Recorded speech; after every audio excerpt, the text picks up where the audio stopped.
Good evening and welcome to the Brian Crombie Radio Hour on Saga 960. I come to you every Monday through Friday at 6 o'clock on 960 AM, or you can stream me online at www.saga960am.ca, or you can get all my webcasts, videocasts, and podcasts after the fact on my website, briancrombie.com.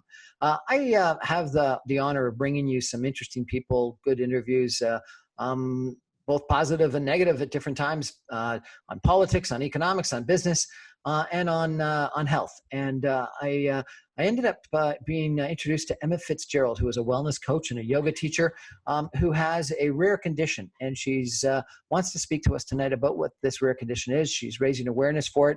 And I think she's got a pretty compelling story. And so, Emma Fitzgerald, how are you? Welcome to the show. Hi there, Brian. Thank you so much for having me today. And I guess I should have said, in addition to being a wellness coach, you're a singer, I understand. Yeah, I do. I do sing. Yeah, I love to sing. I've been singing for a little while. So I'm sorry about this condition, but please tell us what it is and how long you've had it. So the condition that I have, it is a rare condition. So I was actually born with it. It has a couple of components to it. So I guess we'll start at the root. So I was actually born with a congenital aortic abdominal aneurysm. And what that means is congenital means that it was formed in the womb, in my mom's womb, when I was in my mom's womb, and I went through the birthing process with it.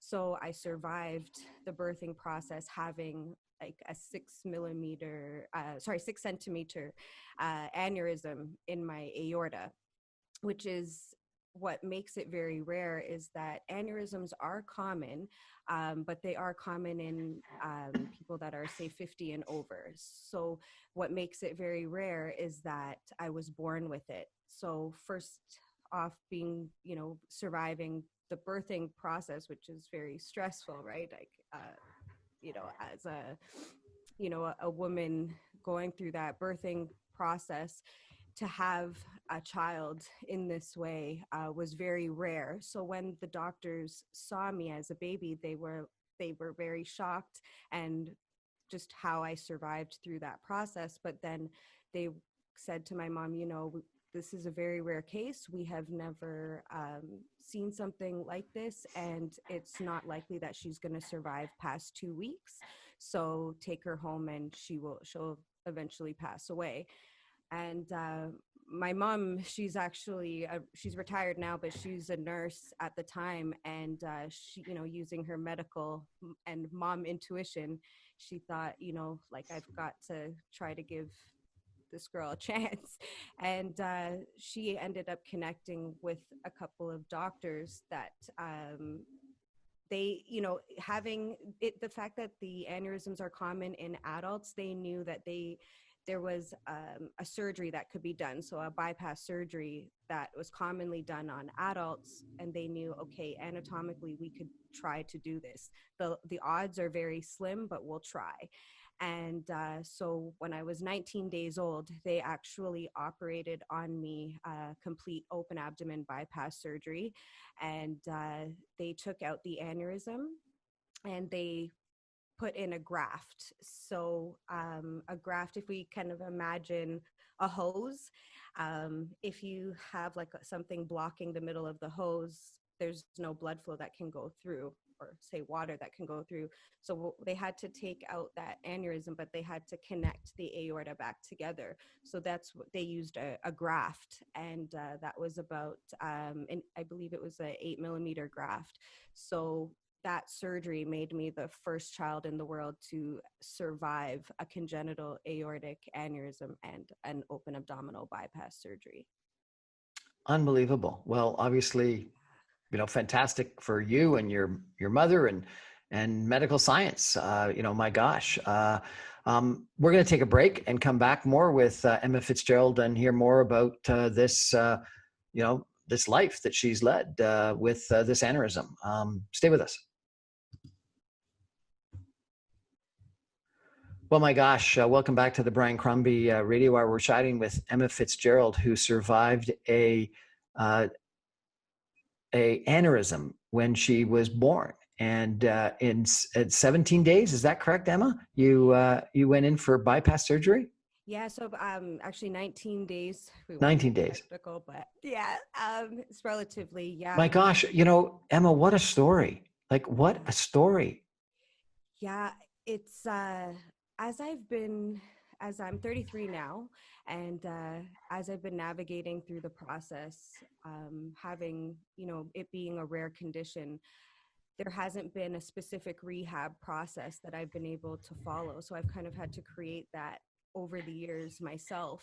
And as I'm now this age, I can really have an appreciation for the journey that I've been through and recognize, the trials and tribulations. And even going through it now, you know, going through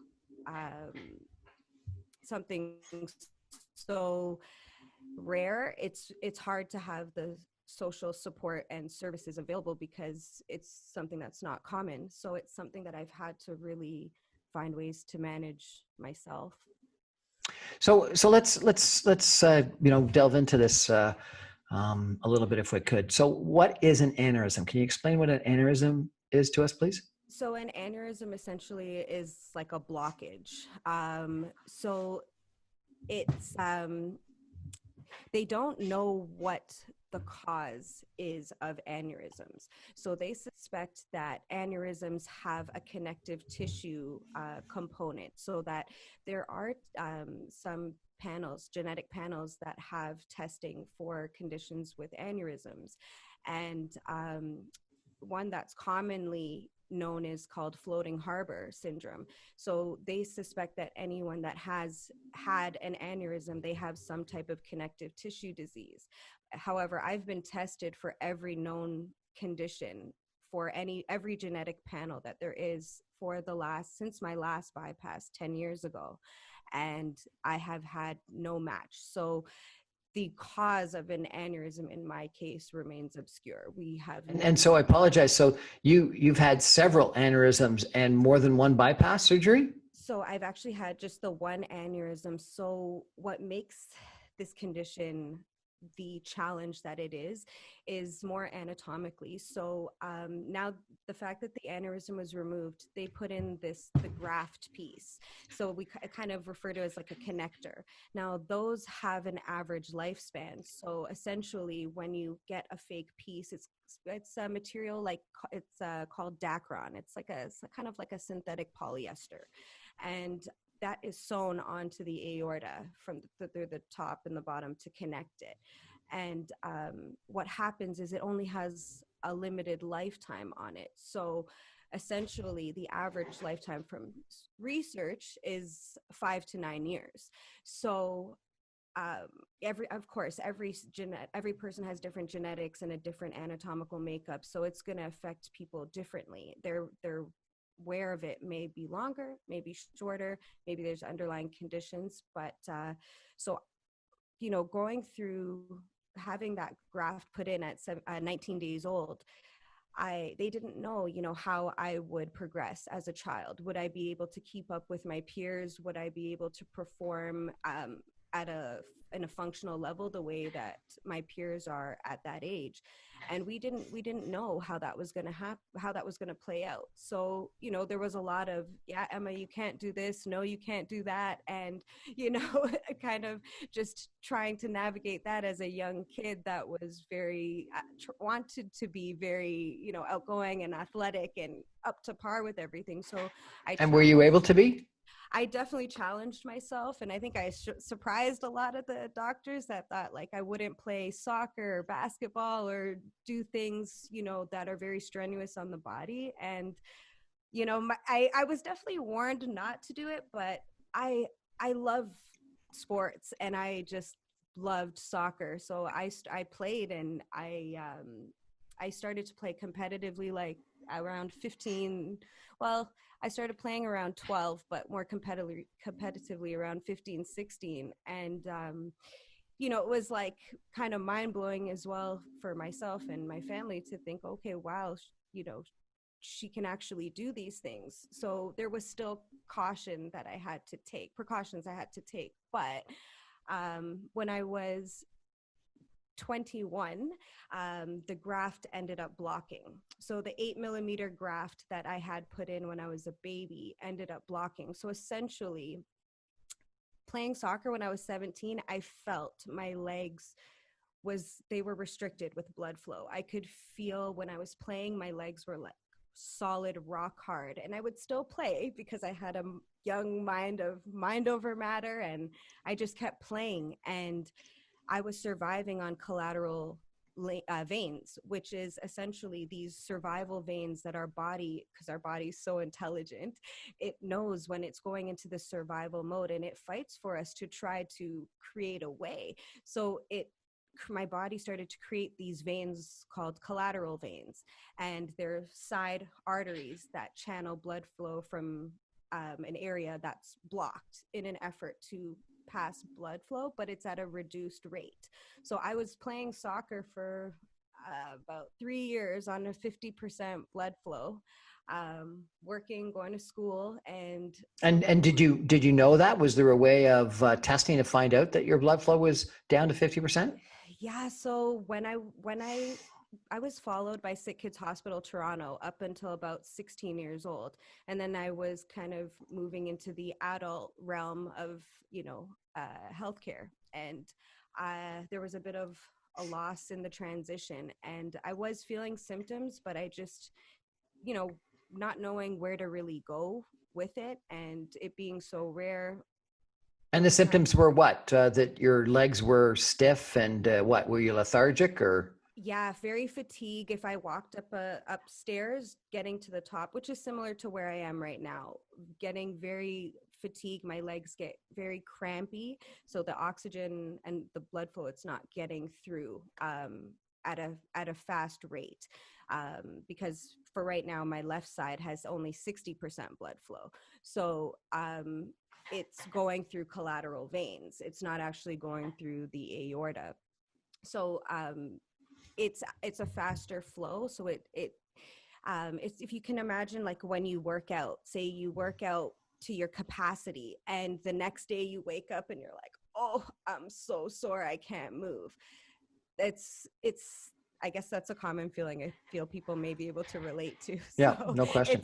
that, And let's just remind everyone what the aorta is. So the aorta exits the heart.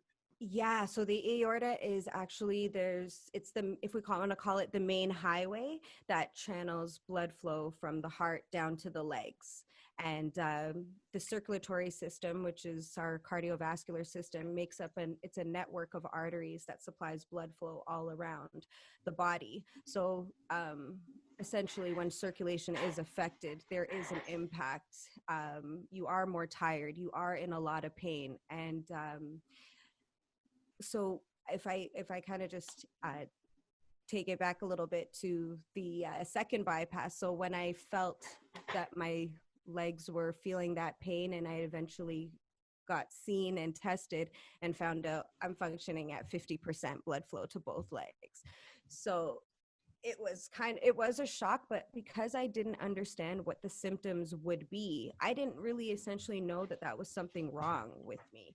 I thought, okay, like, this is shin splints. This is I can't sit down. I'm always all over the place. I was working 3 jobs. I was going to university. I was playing soccer. I was bouncing around all over the place. So essentially, in the back of my mind, I knew at some point this would come back up. I just didn't know when. So in 2009, when it blocked, we were really stuck. My mom was still nursing at the time, and we were having different consultations with cardiovascular surgeons, and all of them, said never seen something like this, but essentially the next step would be a bypass again to replace the graft. And with every abdominal aortic bypass, it's severe risks, life-threatening risks, because essentially the abdomen's open for 6 to 8 hours, taking everything out. The aorta is in front of the back, so a lot of things have to get shifted around and moved, and it's a very, very heavy surgery that people maybe don't even have once in their life. So to go back in a second time or a third, it's a lot on the body. And every time you go back in, it's more risky. So, What an incredible experience, and so fantastic that it's worked out so for you. I got to tell you that I actually have some familiarity with this very quickly. About 10 years ago, my son returned from a trip to Latin America, and he was very sick and very lethargic, and we had him at the local hospital. They didn't know what was wrong with him. They helicoptered him down to sick kids. They went to sick kids. They did a battery of tests, had no idea what was wrong with him. They thought it was some tropical disease that he might have gotten. They thought it was a whole bunch of other things. And then just by chance they did, I guess it was an MRI, and they found out that the artery that was feeding blood into his kidney was blocked. And it wasn't blocked the way that I guess yours was, but it was blocked because it had thinned and collapsed. And so they went in and they did angioplasty as the way. He similarly had these extra veins that were regrowing. They were saying that he had more arteries than a normal person would have, because the body was compensating for it by building some extra ways into the kidney. And clearly, his situation was a kidney, and so it was going to be organ failure, which is problem, not nearly as bad as your problem, which is the main artery, but still, for a kidney. But it was interesting relative to your situation. They were talking about putting in a stent. Yeah. And he was 16 years old at Sick Kids, and they said they did not want to put in a stent because they didn't know whether a stent would last that long. And I guess it comes back to your comment about 6 to 9 years or whatever it is that you said was the life of your situation. And so what they said is, we're going to try angioplasty a few different times to see if we can widen out this artery to get it working again. And I think they did it 3 times before it actually worked. But they said, we're going to try it several times, because we don't want to have to put in the stent, because if we have to put in the stent, then we may have to go back in the future, because we just don't know when it'll work. And one of the things that he does, and frankly, probably similar to you, he did it religiously for a while, but he's become more lackadaisical of late, was he takes his blood pressure and to see if he has a drop in blood pressure at all, because I guess that was the one thing they said would be the indication that things weren't working. Yeah. So maybe I should introduce you to him, because while it's not the same, it's a similar kind of issue the two of you had, and both at Sick Kids.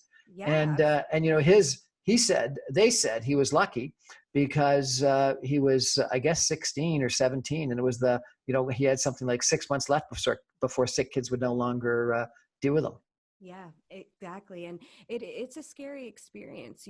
Anytime that you do have to go into the hospital, it is a scary experience, because, especially when you're dealing with arteries that supply blood or major organs, when we hear the terms, it's an immediate fear.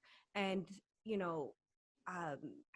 don't know what's going to be on the other side of it. So nonetheless, it is one of those scary experiences that will change you. And it sounds like he's made a good recovery. Yeah, and as I said, he probably doesn't take the blood pressure at all, which is a mistake. But we all have to be mindful of exactly what you've talked about in regards to losing energy, being I guess, what do you call it? Exhausted. Whether clearly if the angioplasty, if the artery going into that kidney collapses again, he's going to have similar symptoms. Yeah. And what they did for him, did they do the balloon? So they basically did the balloon inflation and to open up the artery. So they did that 3 times. Yeah, I think it was 3 times. And, it was interesting, as I say, relative to your it's the same issue.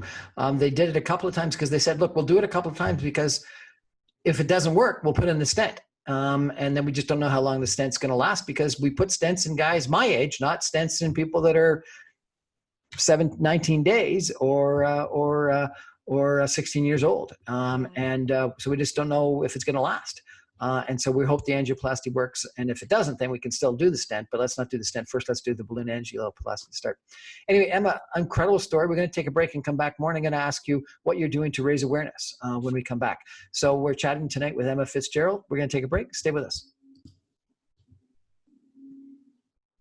Welcome back to the Brian Crombie Radio Hour. We're talking with Emma Fitzgerald, who is a wellness coach, a yoga teacher, and someone who at 19 days old had her first bypass surgery to repair a artery that had a blockage, the main aorta coming out of the heart.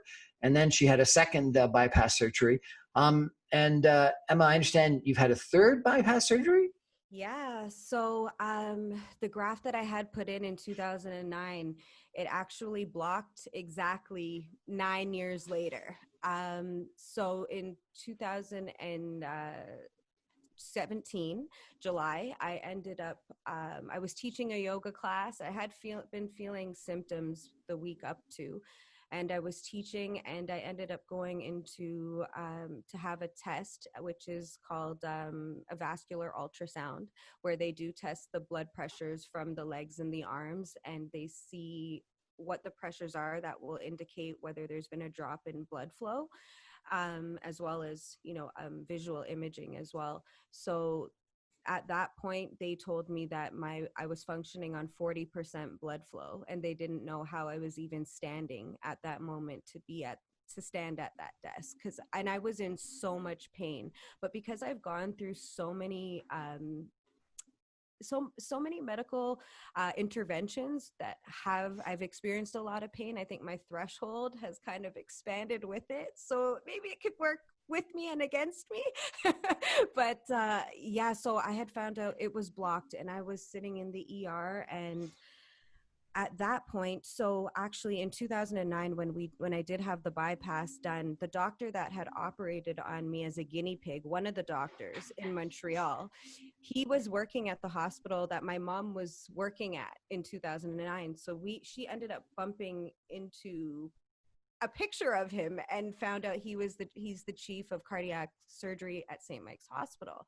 So she ended up connecting with him, and he was part of the second bypass surgery. So it was pretty wild, because I was born in Montreal, came to Toronto when I was maybe just after 1, and we had lost contact. So we didn't know he was in Toronto. So it was like, there was definitely, in my opinion, some divine placement. So did he also do the second bypass? He did. He assisted in the second bypass, but not in the third.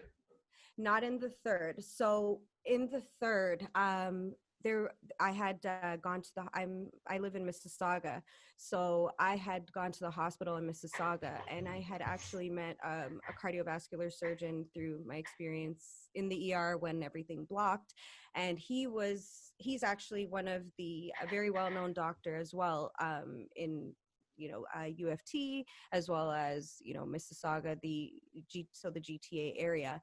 And he ended up taking me into his care, and he said, okay, like, if we could have the bypass, we could do a third bypass, but as you know, the risks are severely deathly high. We can do an endovascular procedure. So, which is similarly, your son went through the angioplasty part, so I had that as well, just with a little bit more, just an added part to the procedure. So what they did to get into the abdominal aorta, they went through my groins. So they did 2 incisions through my groins, which I had to be awake for, because the risks to going, if you go unconscious in that setting, it could be even more of a risk to your life. So that procedure requires you to be awake, and they do put anesthetic, but it's still a painful experience. So what they do is they put catheters through the groins, which is like almost like straws, long straws, and they go up into the aorta. And what happened is they diffused blood declotting medications. So it's called heparin. And they had to diffuse that for 18 hours. So I was in the ICU laying there with this heparin being diffused into my groins, up into my aorta, with the hopes that this medication was going to break down the blockage, the blood clot blockage in the graft. So I went through that procedure. I actually lost half of my blood count. Even though this procedure is less risky than a bypass, it is still, less invasive than a bypass, it is still very risky. So I was in ICU for 18 hours. I started to bleed out of the incisions and they couldn't stop it. So I lost about 50% blood flow. They ended up stopping the procedure. Luckily, the graft actually unblocked within that time. So they ended up, in the morning, I went back in. They did angioplasty. So they blew up the graft with the balloon, and they, so that it would stay wide. And we said, okay, let's see how I go. So 3 months later, September 2017, it blocked again. And this was it was on the left side. The block was more prominent on the left side, and they found a kink. So what they did was okay, we thought, all right, what am I going to do again? And every time I go through this, it's so stressful because I don't know what's on the other side of the procedures. I never know what the best route is to go, but the only option is surgery.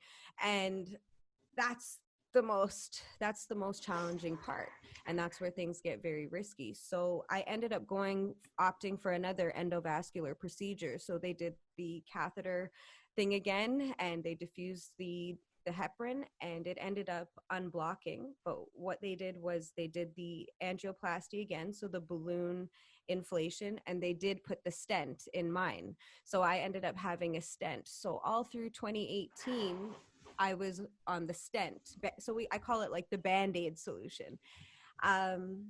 So through the year 2018 going into 2019, the blood flow was reduced again, and I was barely able to walk and have the energy that I needed to get through the day. So I ended up having another bypass surgery, and that was my third one. And I had a lot of complications with it. I was in the hospital for a month. I was vomiting for 23 days. I couldn't keep anything down. I was malnourished. I lost 20 pounds. On the third week of hospitalization, they told me that if something didn't change, I wouldn't make it out. And they had come in to let my family know that as well. So it was really challenging to push through that and break through that adversity that I was feeling. And it was extremely hard. So I ended up getting blood clots in my arm because they had to give me a feeding tube through the artery in my arm. That didn't work out too well. So I was kind of left to my own devices. They discharged me after a month and said, you may have a better chance of having a better recovery at home because we've done all we can for you here. And, it's kind of out of our hands. If you stay here, you may be subject to more complications. So essentially I was discharged, and that was July of last year, 2019. And 3 months later, September, the day before my 32nd birthday, I was told that the graft blocked on the left side. There's no blood flow from my aorta going into my left leg through the aorta. It's through collateral veins. So essentially, my body rejected the graft, and I'm not a candidate for another bypass surgery at this point because the risks are, more than likely I wouldn't survive it.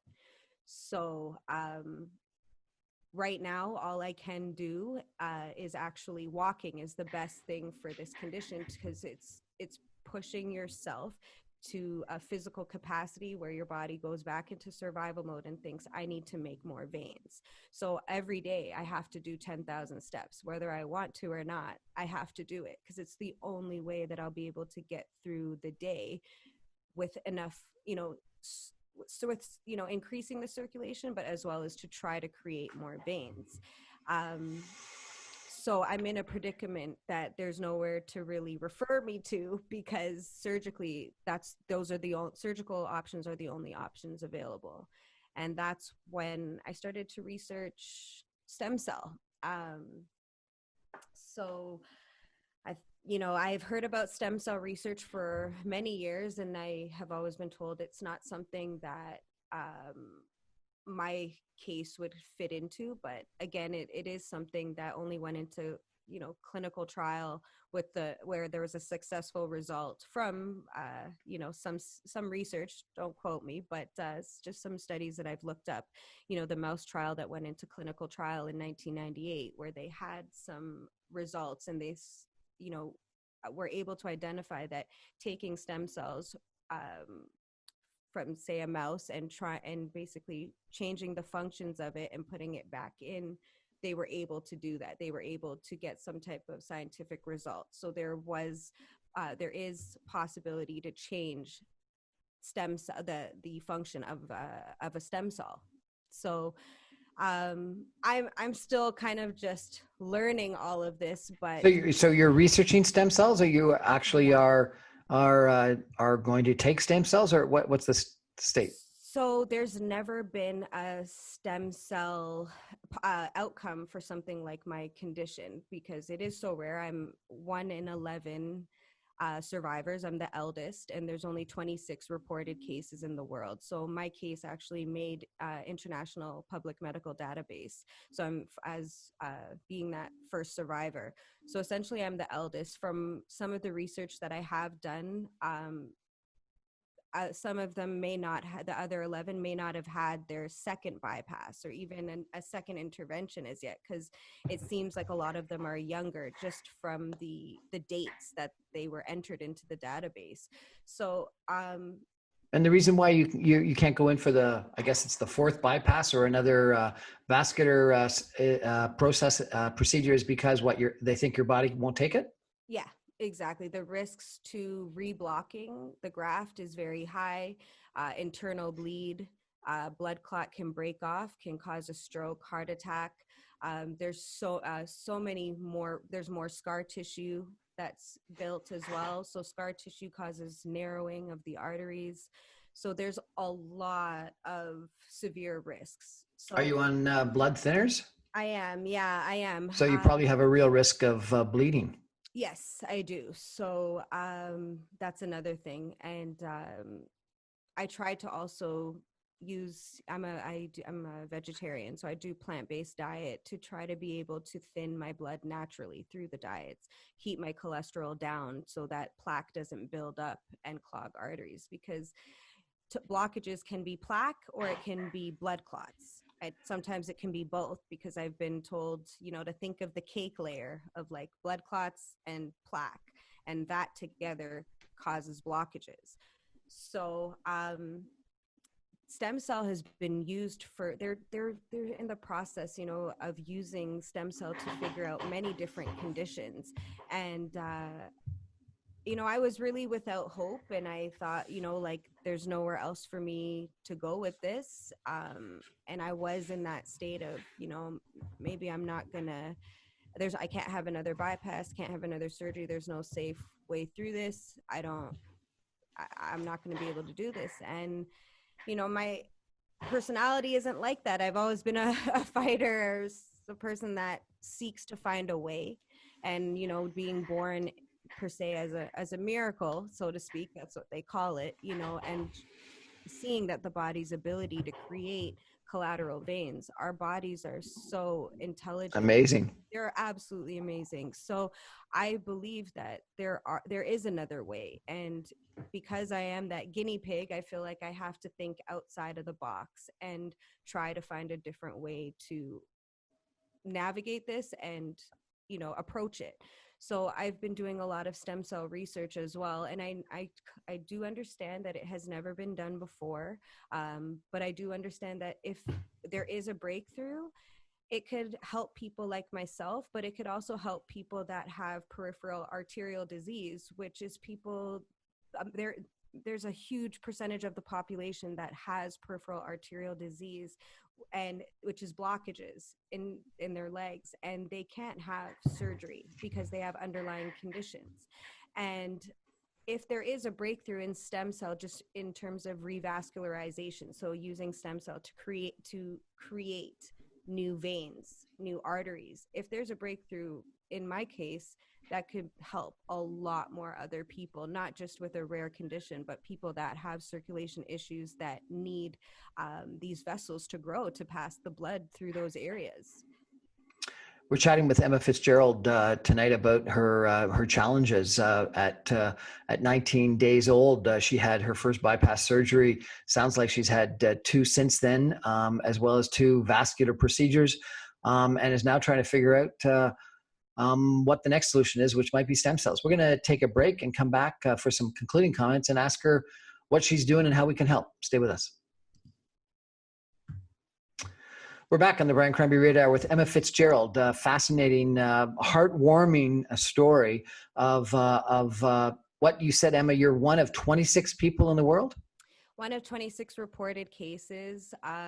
From what I know, the last research that article that I had read that was done in 2015. And what happened was Emma had a blockage in her aorta coming out of her heart when she was born.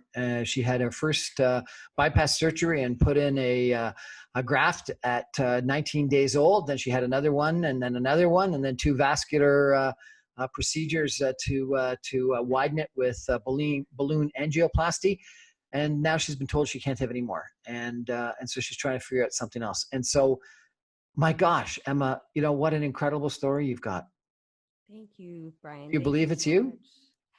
At times I really don't. Sometimes I feel like going through the condition, you don't have that time to really stop and think like, wow, this is me, this is what I've been through, because you're so busy fighting to try to get through the next step. I can imagine. And I understand that you're doing a GoFundMe campaign to fund this research or the procedure with stem cells. Tell us about it. So I started a GoFundMe in June, and the response has been absolutely amazing. And it's just warmed my heart to see the amount of support that has come through and the belief in this project to try to, find a way. And I've just been so overwhelmed with the love and support, and it makes me very emotional to think about it. So I started this campaign in June, and it's to raise money for stem cell for my condition, my rare cardiovascular condition, as well as subsequently it will help peripheral arterial disease patients as well, if there is a stem cell breakthrough that can come through out of this. And if people want to donate to this GoFundMe campaign, how do they do it? So you can go onto my website. It's fitzyogawellness.com. You click on the More tab, and there'll be the GoFundMe page. Also, I have my Instagram, which is at fitzyogawellness, and the link is in the bio as well. If you do go on the GoFundMe page, you can also type in "help me stay alive and fight my rare condition," and I should come up there as well. And I'll put a link to all those in the promo for this show. And I understand you've also got designs of fashion, that you've got. So tell us about that. In an effort to raise visual awareness, I created this character called Misfit, because misfits are, people that essentially kind of stand out from the per se the common crowd. And I created it because I see myself in a way that I needed visualization to help to push me to go through this condition, because going through it, it's a condition that's on the inside. You can't see how it affects you on the outside. We're humans. We like to see things by sight and have an understanding. And I created this because I wanted to empower myself to see the veins, these collateral veins, and what it looks like. And every time that I'm getting out there every day to rehab myself, I visualize these veins and I see it in myself to help myself through my rehab process. So I created it kind of went into a clothing line that people wanted to support, and it just got created, and it's to help to really raise the visual awareness for rare conditions, but as well as leadership mindsets and just that belief that miracles can happen every day, and that they do. So that was created. It's called Misfit Club. That's also can be found on Instagram. Show us the visual, please. Okay, so I don't know if you can see it. Is that a good view? So this is Misfit Club. Yes. And all proceeds, 100% of the proceeds, they go to supporting stem cell research in the clinical trial.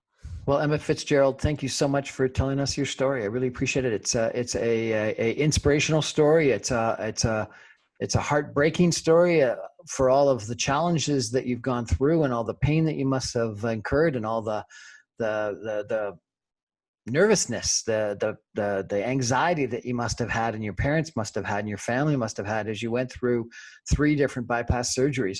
But it's a heartwarming story that you are such an adorable young lady, and you're doing things not only for yourself, but for other people that have got challenges comparable to yours. So thank you so much for everything you do, and good luck. Thank you so much for having me and supporting me through this. It means a lot to me. Thank you. Well, that's our show for tonight. And if you're at all motivated, I'm going to put the link to Emma Fitzgerald GoFundMe campaign in the promo for this show, or you can reach out to me because I think that she deserves our support. Thanks for joining us, Emma. Thank you so much. Good night, everybody.